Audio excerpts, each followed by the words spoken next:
Slide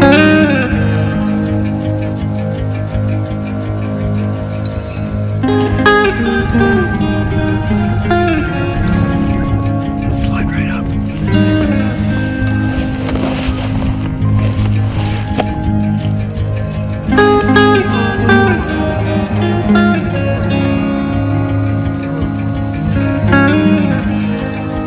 It's not the one we called up, is it?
That'd take a while.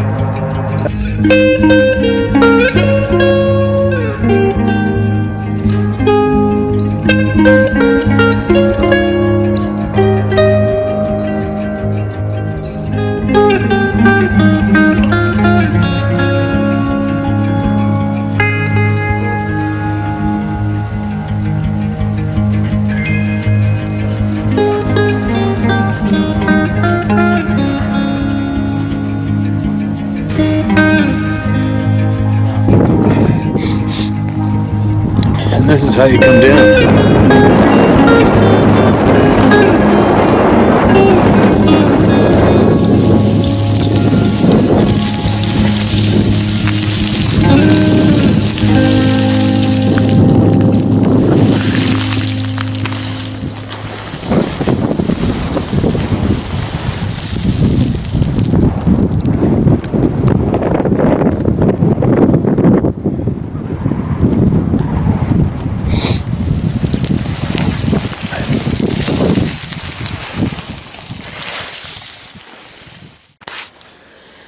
Alright, so the backdrop you're watching now, this is the other half of the river, the camera I left at the river. This is the other half, so you haven't seen this yet. Alright, so stay focused. I don't know if there's anything on there.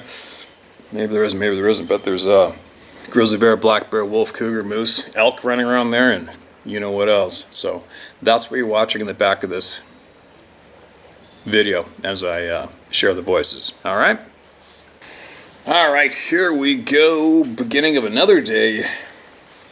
Leave tomorrow. Anyway, quick note, I was watching, I caught a video on Forbes Breaking News YouTube channel where those past Twitter executives are getting absolute new buttholes torn. Holy shit. I'll tell you what, I would not want to be one of those two people in America today. I mean, let's face it, how would you walk down the street today being one of those two people? Holy. Very interesting, very pathetic, very sad, frustrating. But it's kind of cool that there is a lot of people out there looking for accountability, right? Holding them to it, not giving up and fighting back. Unlike here in my country, not in Canada, Stan, I'll tell you what. Anyway, no, it's not the beginning of a rant. But hey, at least the last time I went on a major rant, I gave you guys a heads up in the title, so you had a choice or not whether to listen to me. But anyway, let's get a voice heard here. It's a familiar voice, I think. I'm not sure if I read this or not. It sounds familiar, but it's in here as not read, and I'm sure it's an important email. So it's titled, More of the Story from Arizona. This is Kevin. Stop Peeing on the Trees. It's the title. Hello, my name is Kevin, otherwise known as Arizona Squatch. My buddy Rob sent you the previous email about 3 are coming. Oh, 2 are left. You said you would like to know more about my experiences and such, like mine speak. Yeah, so these guys, Arizona 4, they've had a shit pile of experience with these beings. First, a little background on myself. I'm an Eagle Scout combat veteran of Desert Storm and an avid outdoorsman. I spent most of my life in the backcountry of Arizona hunting, fishing, and long-distance backpacking. Like you, I know the outdoors intimately. I had what I consider my first experience with the forest people around 1982 as a Boy Scout backpacking along the Mogollon Rim in central Arizona, but we'll save that for another conversation. Fast forward 2017, while on our annual family camping trip, my son and I went out looking for tracks. To our amazement, we found some. There is so much more to this story, but I need to get to the point.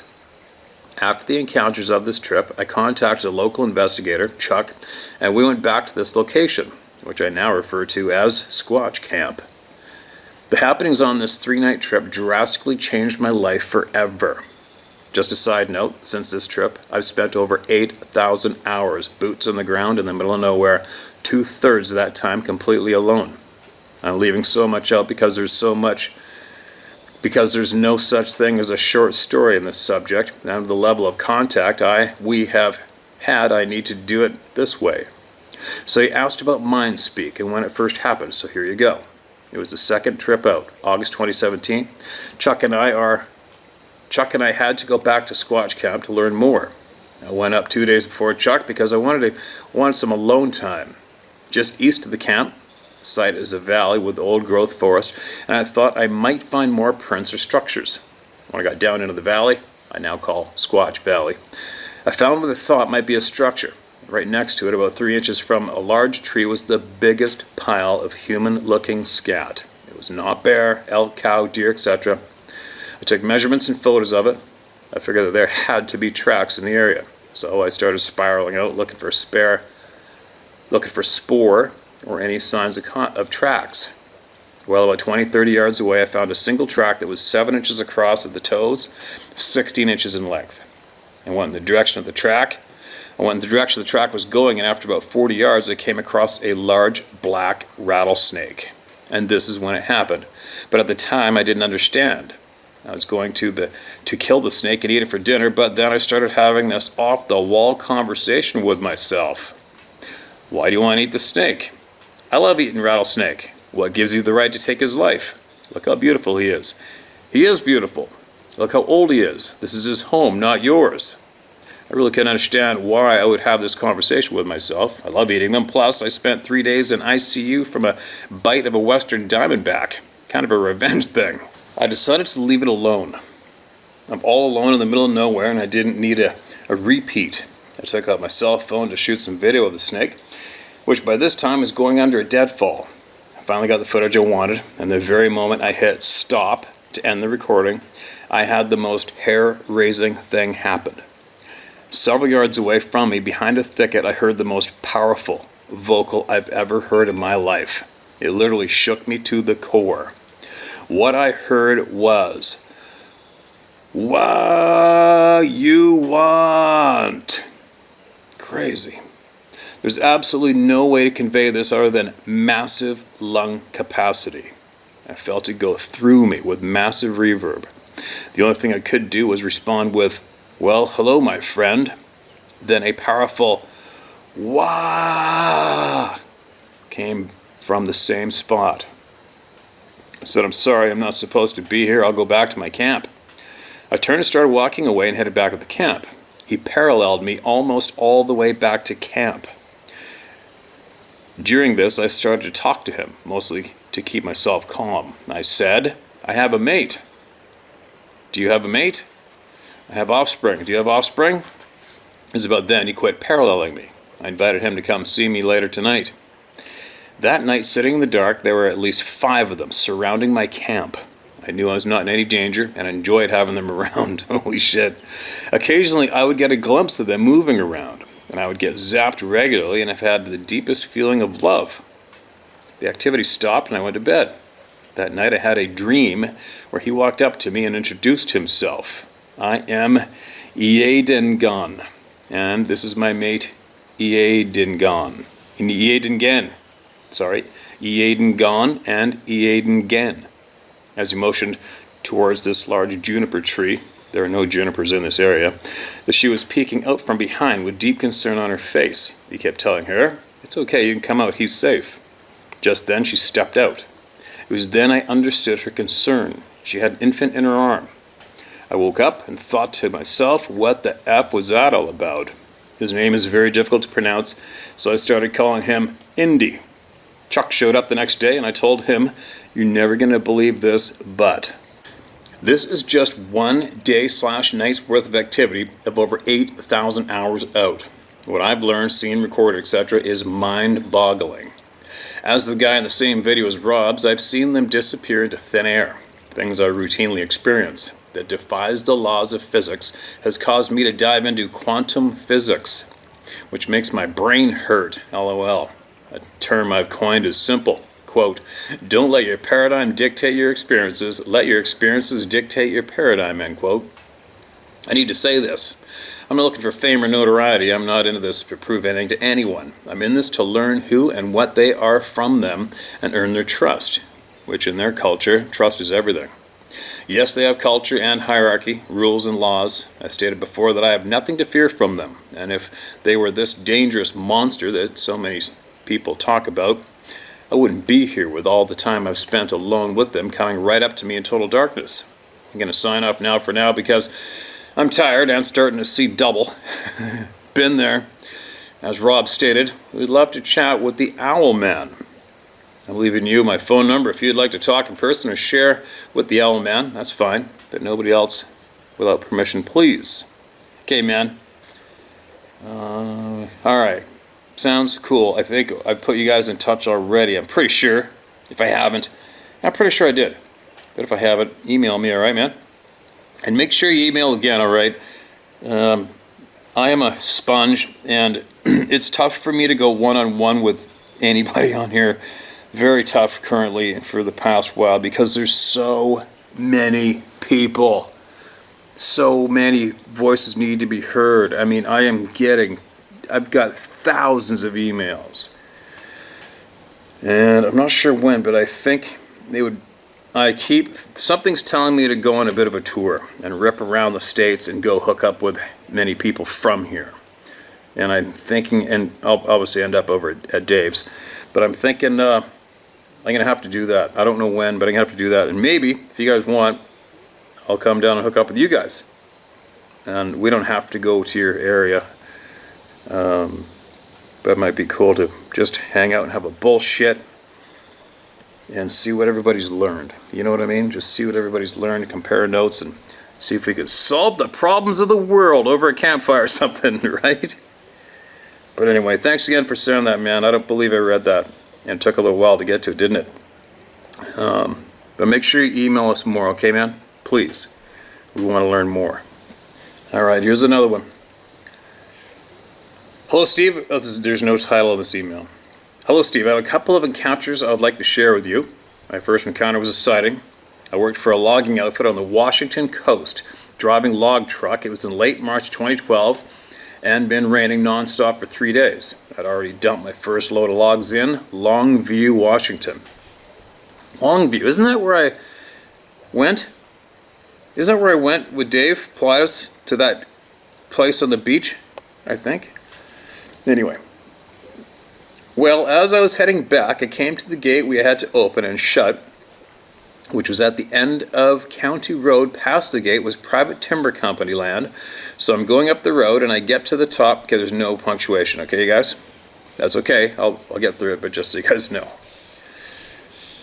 The gate was private timber company land, so I'm going up the road and get to the top, start down other side, and at the bottom is a bridge crossing the Naselle River, Naselle River. I started around the last corner to the bridge, and as I get on it, I notice something standing at the edge of the river. It's tall and black and human-shaped, about 7 to 8 feet tall. I had to make an immediate left after the bridge, go up the hill, and all I could think was, What the hell was that? I had to go another 3 miles or so to the loader. There's nobody around here, especially in this weather. Got loaded, headed back towards the bridge. I slowed down and not a damn thing around the spot it was standing. That was black, just green, grassy vegetation. It was gone. 3 days and 3 nights I struggled with what I had seen, knowing I had seen Bigfoot, and they are real. Oh, and by the way, it was about 65 yards from my position. I've seen it from just a side profile, slender guy too. Thanks for the channel. Stay safe out there, Steve Johnson. Okay, Steve? Welcome to the club, my man. And you being a logger, you know what? I don't know if you've heard me before, how long you've been on the following this channel, but I'll tell you what, when you're sitting around having a beer on the odd Friday after work or whatever you're doing with your coworkers, just look them square in the face and casually ask, anybody ever seen any kind of weird on the road or cross the road or running around here? Nighttime even. Like, you guys ever seen anything kind of effed up that you can't explain? And if somebody has, they're going to jump at that topic, right? And if they haven't, they're going to kind of give you a weird look, and that's an easy exit. Just don't pursue it. But anyway, thanks for sending that, man. Appreciate it. Welcome to the club of no return. All right, this next one is titled Orb and Big Cat. Hi, Steve. Andrew Groves, or Andra, as some say here from Scotland. Steve, shout my name. Could not give an F. I've been listening to you from the start. I got 2 stories that happened about 20 years ago. Me and my friend were lamping, that's spotlighting in North America are foxes, 4 foxes, / rabbits, etc. We had lamped a few fields and we're going across a drained old water reservoir. If you can imagine, it was V-shaped dip. You can see the parks on the other side as we lamped. We had a pair of eyes right out in the middle of the next field. I can't remember the color. I can remember debating what it was. It was about 300 yards, and that's a very long way at night, and we only had a .222. So we decided to get closer, but we had to go through the reservoir, and that would be noisy. Heavy cover as it was November, so it has just died back. We never thought we would get near enough. Whatever this was, it was just looking at us. It knew we were there. We could not see it when we were at the bottom of the dip. As we emerged from the reservoir onto the field, we were guessing we were about 100 yards from it. We hit the lamp, and it had hidden behind a rise in the field. So, all we could see was its eyes. This thing was now moving left and right as if it was hunting us. I got down to the rifle, and it had stopped moving. I got the scope onto it. I could clearly see its ears. Large fawn ears, not pointy ears, but rounded at the top. Its eyes were level with the ground. It's at the back of the mound, so all I could see was the ears and eyes level with the ground. This just left a shot of about 2 inches at its forehead. We decided to walk up onto it so it would hopefully move into the open field. Well, it did move. It started to move onto the open field, not running, but as I could describe it, loping, like you see the big cats in Africa run. I was drawn down on one knee, following it in the scope, waiting for it to stop and look back, and it never did stop. I was not too experienced with the rifle then. I always wish I had taken the 2-inch shot I had. As we followed in the lamp, all the cows in the field were grouped up in the corner about 500 yards away. We did not even know till the end. We did not even know till the end cows were in the field, but the cows knew that was there. It was about 6 to 7 feet long and had a long tail that was curved at the end. The ears were the size of a 20-pack of cigarettes, and it had a wide head. The eyes were about 45 inches apart, and it was fawn? Mountain lion? Don't know. We ain't got any in Scotland. I do know it was a big cat. My friend wanted to go home straight away and stop hunting. I said to him, that was a big cat. Even though he's seen what I seen, he wouldn't admit it. I asked him what it was then. I went through everything from dog, fox, deer, badger, etc. He agreed it was not any of the animals, but he would not admit what we seen. All he would say was, I don't know what it was. Even years later, he would dismiss the conversation if I brought it up, much like what happens to some people when they see one of these Sabe things. Can't admit what they actually seen. Well, that's the big cat story. Now on to the orb. It wasn't the same year, maybe within a year or two of the big cat, we were again out hunting. / lamping at night. We're at a forest called Lamb Hill in Scotland. Google it if you want. This story is unbelievable. If someone else told me, I would struggle to believe it. We're looking for deer, not legal at night, without a government permit. Anyways, I digress. The way we did it was my friend lamped the fields and would signal if he seen something. Well, all I heard was the F. I assumed it was a deer. I stopped the car, never looked what it was, and went for the rifle. We had done this many times, so it was like muscle memory. I stopped the car, then got the rifle over the roof, and looking through the scope, I seen a orb, red in color, hovering above a tree line about 200 yards out. Well, if you've ever seen the video of the orb at the Temple Mount in Israel, this thing done the exact same thing. Accelerated, unbelievable, fast, mega, straight up, then just stopped. God knows what height, aircraft height, but I looked at it through the scope, and it had changed into a flying triangle with lights at the side and rear. The way it flew looked very awkward, tilting from side to side, kind of unstable, but then it would vanish, only to reappear, instantly miles in the sky to the left or right.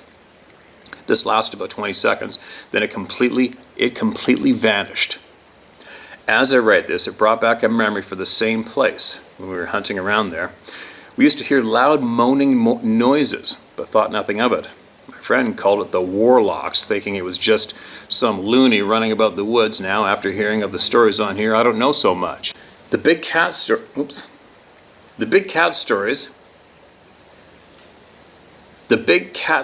they should not be in Scotland, but I seen it close up in a scope. I can only guess it came through a portal. I know cats are normal in North America, but not here. R.E. the orb, I think they are demonic and can make us see what they project onto us, and that's why they're seen a lot with Sabe, which I believe are descendants of the Nephilim, like Scott Carpenter does. That's all I got, Steve. Sorry, no hairy man stuff or werewolf stuff. I'm with you on the werewolf things. If I got a gun with me, it's getting ventilated, full mag. What the taxidermists think. That's all I got, Steve. Sorry, no hairy man stuff or werewolf stuff. I'm with you on the wolf things. I got a gun with me, it's getting ventilated, full mag. What the taxidermists think of that, LOL, head mount. Love listening, Steve. We're thinking of going on holiday to Canada. My second cousin has a dairy farm somewhere in Winnipeg. Not that we're going there, but stuff that with all the poison shot nonsense. Right. We're now looking at North Korea for a holiday abroad. Shoot straight. All right, man. Appreciate your email. And there's a shit pile of big cat sightings coming in from over there. A shit pile. You know, it's funny. I've got some friends here that are basically possibly some of the world's best houndsmen. And they have very well trained hunting hounds that they use for treeing big cats, cougars, and bears. I wonder what would happen if a couple of my good friends and all their hounds, I wonder what would happen if they actually were able to fly over there and see what they come up with. So obviously one of three things would happen.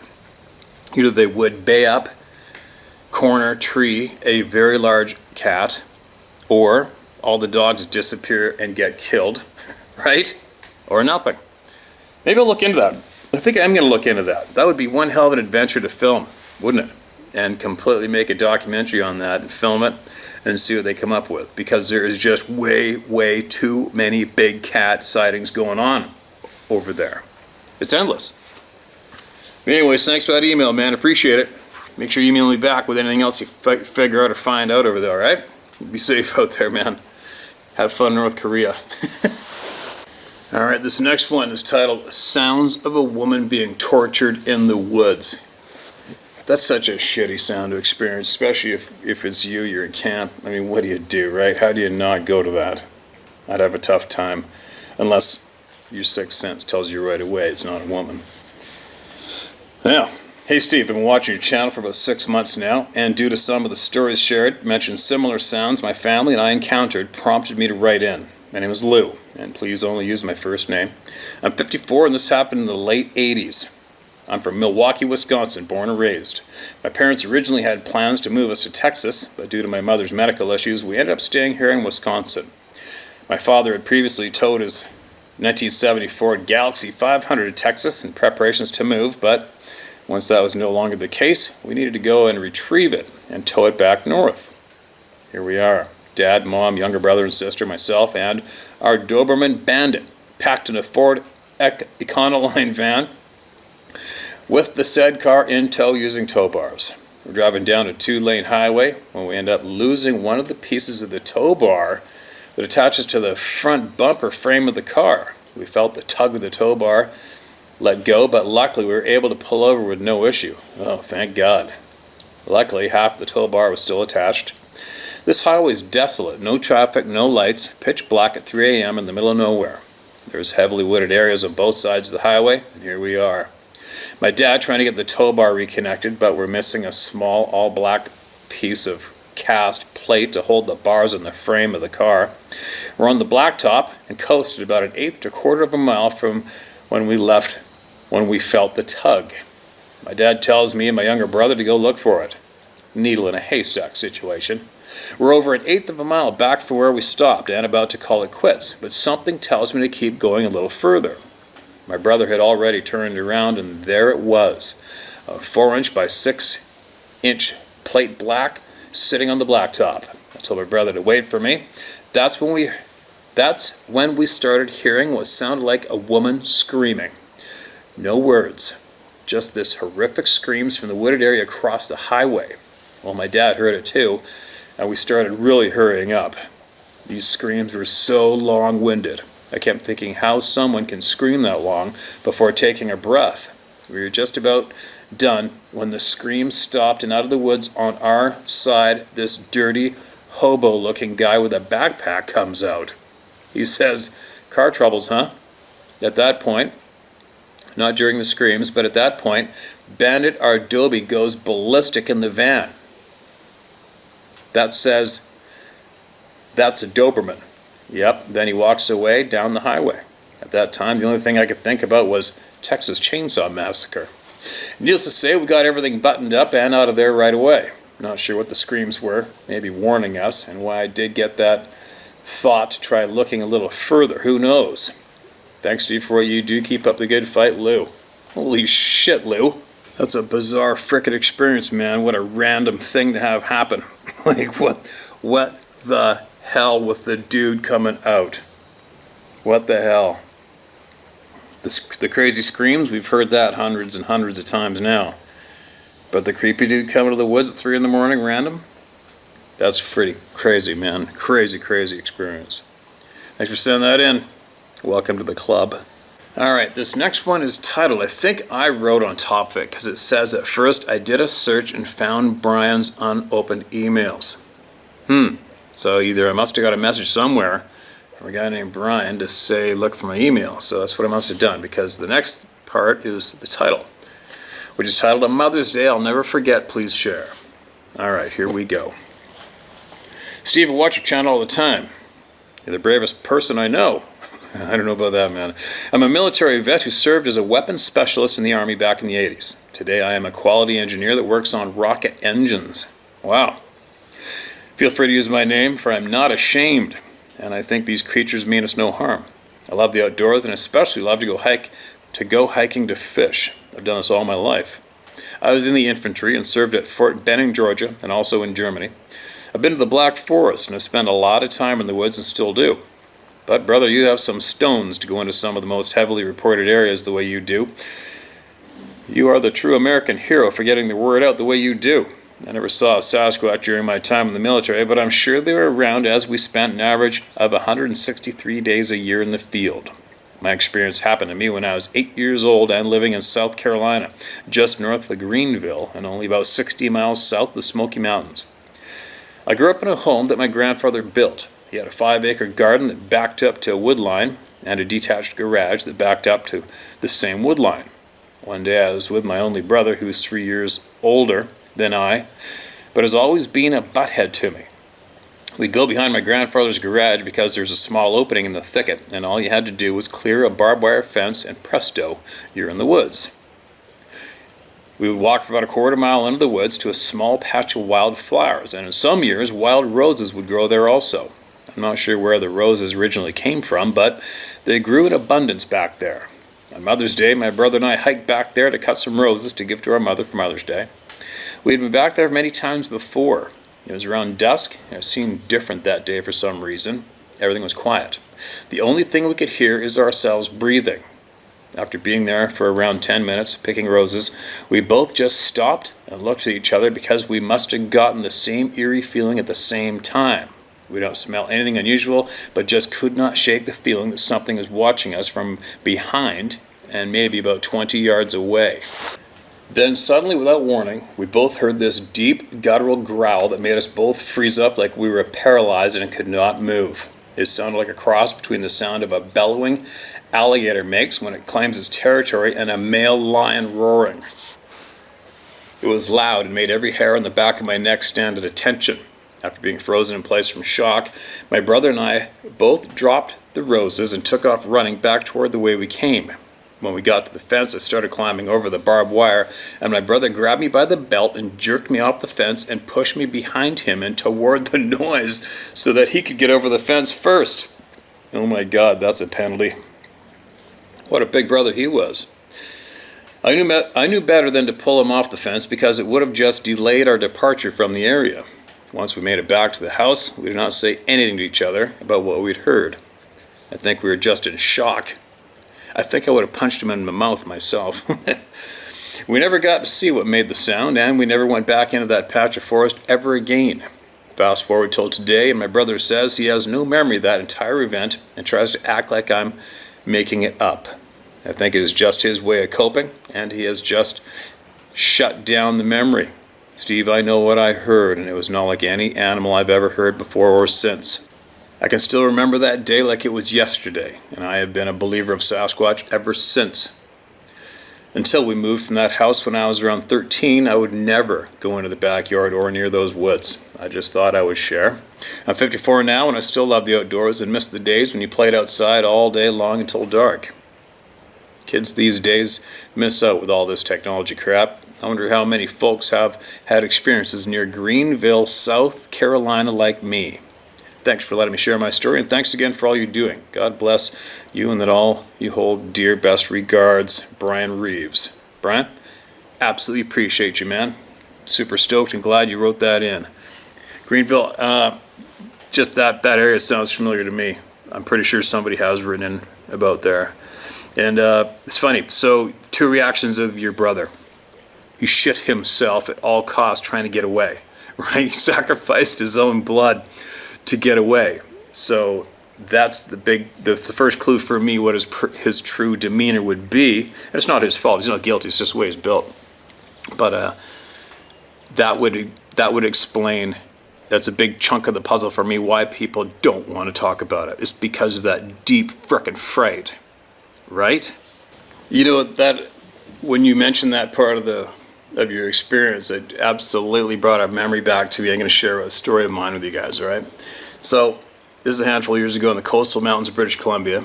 This is in a place called Hope Creek, off of the Hurley main line between Pemberton and Goldbridge, all right? And also dead bullseye for mega sightings. But anyway, I wanted to go, I found a trail that went way up into those mountains up there, through an old burn, and I wanted to go up there and throw down 60 pounds of salt, leave some cameras, and leave it there for a few months and see what's up. And this was early spring, I believe, or no, it wouldn't have been early, it would have been late spring, because it wouldn't have been able to get up there from snow. So anyways, buddy of mine wants to go, fairly A-type guy, he's right into guns and hunting, etc. And he goes, I'll come and pick you up. All right, comes over to my house, and I come out, and he's sitting in his truck, and I go, you got a gun? It's like, what for? Like, he almost said it like in a, how to describe this? Not in a challenging way, but in a bit of a demeaning way, or like, what for? Nothing's open.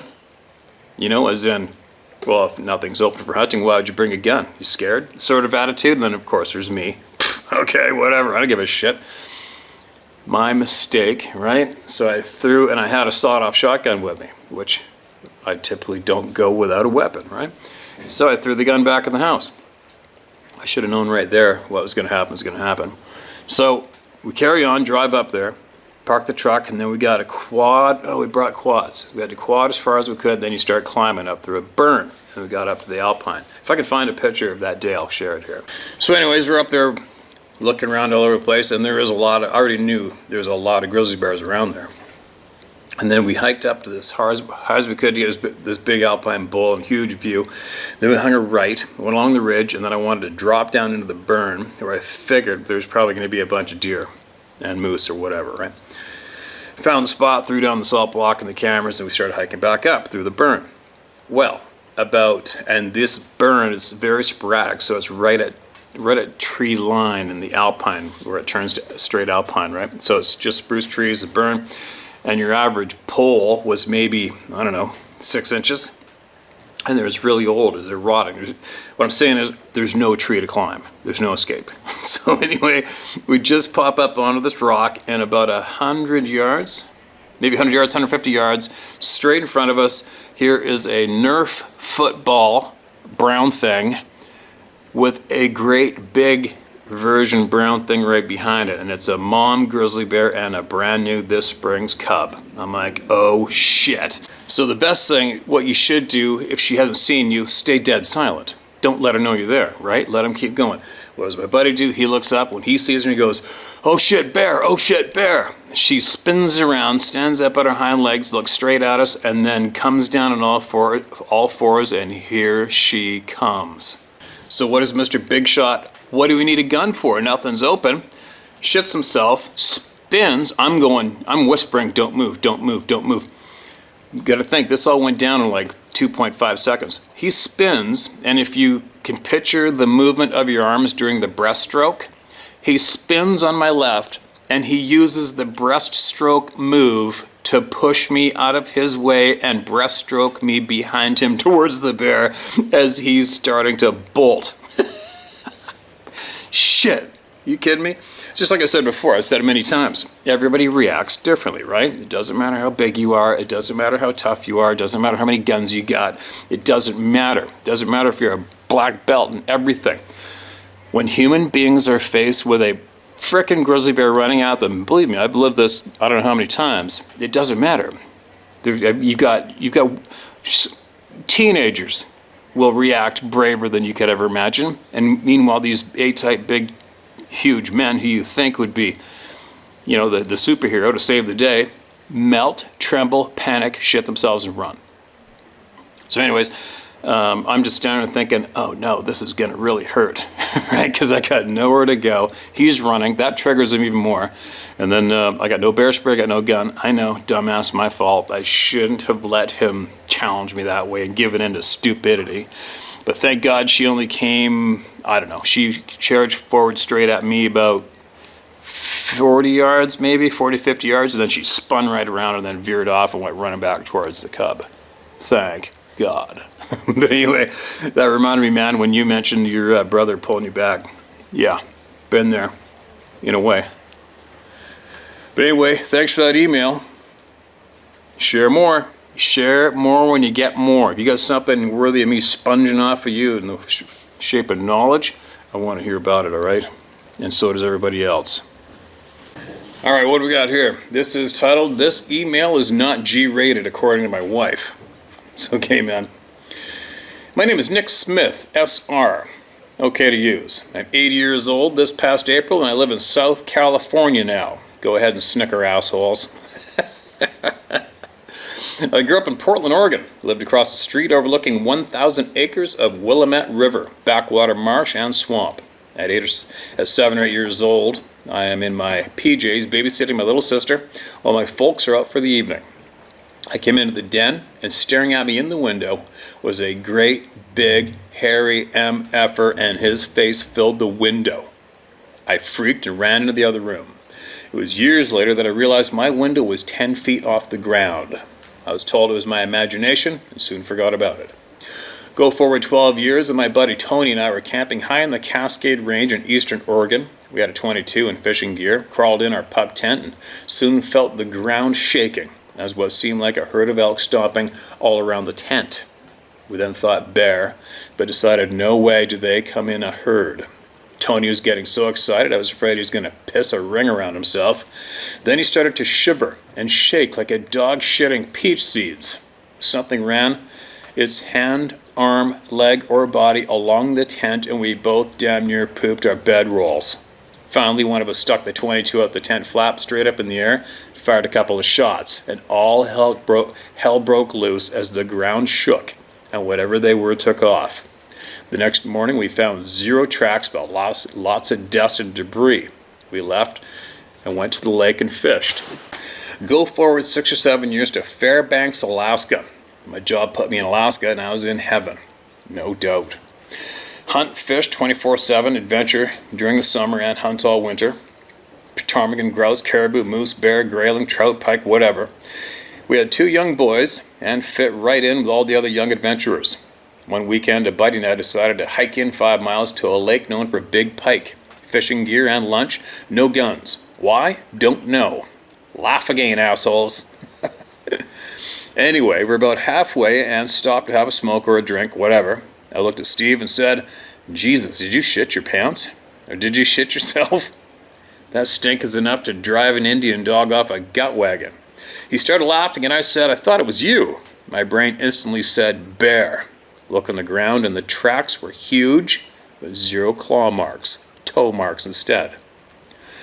We hot-footed it to the lake, caught a big pike, got a ride out on an Army surplus tank with no turret the guy had acquired. Never knew what I was encountering until we had numerous sightings in the Black Diamond area just in the foothills of the Cascades Range east of Puget Sound. Keep up the pressure. Best wishes to all the assholes, said with love. Okay, man. Gotcha. Nothing but respect coming back. Thank you so much for that email, my man. And let me read that back ending again. Never knew what I was encountering until we had, quote, numerous sightings in the Black Diamond area just in the foothills. Okay, listen. What are you doing leaving us hanging like that? Email us back with that shit. Numerous sightings, and you left it out. Maybe it might be a pain in the ass to write it in, but please do, okay, man? Please just give it a short one. Just say where, what you saw, what happened. Possibly more important, where, so you can maybe help some of your brothers and sisters out here, all right? Anyway.